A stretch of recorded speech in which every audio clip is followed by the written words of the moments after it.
ओम शांति।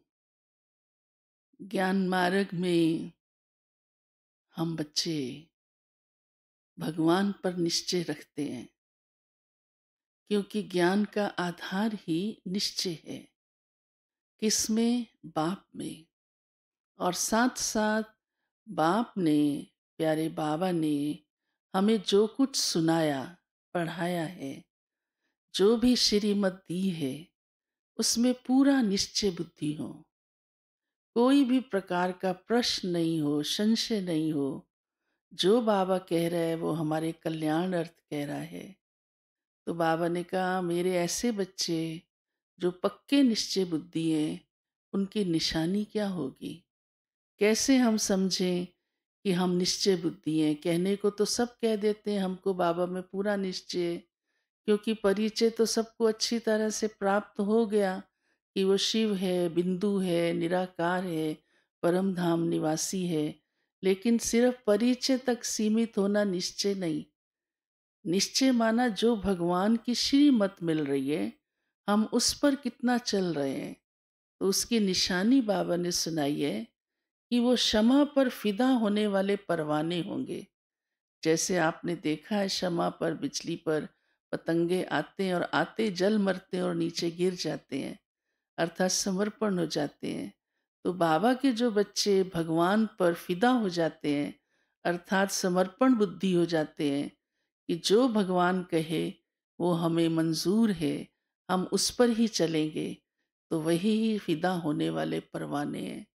कई बाबा ने कहा, आते हैं, सुनते हैं, अच्छा लगता है, जैसे क्षमा पर परवाने चक्कर लगाते हैं, फेरी पहनते हैं, वापिस चले जाते हैं, फिर वापिस आ जाते हैं कई।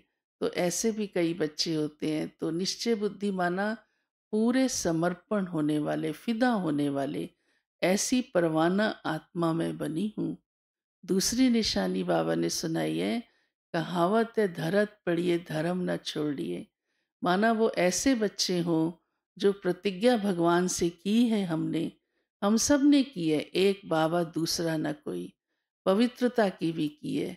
तो जो हमने प्रतिज्ञा की है उस पर पूरा चलते चले, बीच में उसको छोड़े नहीं, तब ही हम उसको पूरा निभा रहे हैं। माना भगवान की कही हुई बात पर पूरा निश्चय बुद्धि होकर के हम चल रहे हैं। फिर बड़ी अच्छी खुशी की बात बाबा सुनाते हैं कि मैं तुम्हें ज्ञान रूपी मक्खन देता हूँ।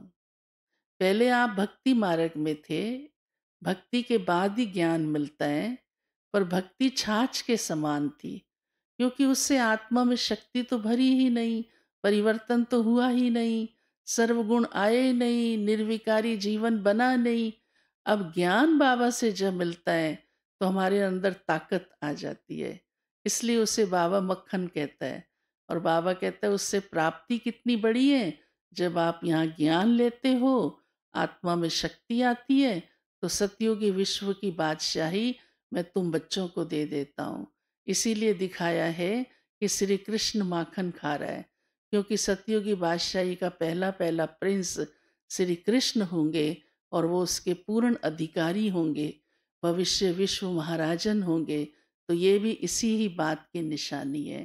फिर बाबा हम बच्चों को हमारा कार्य भी याद कराते हैं कि तुम शिव शक्ति हो, तुमको विश्व का कल्याण करना है, इसलिए जन जन को बाबा का संदेश दो और ये कार्य करते चलो।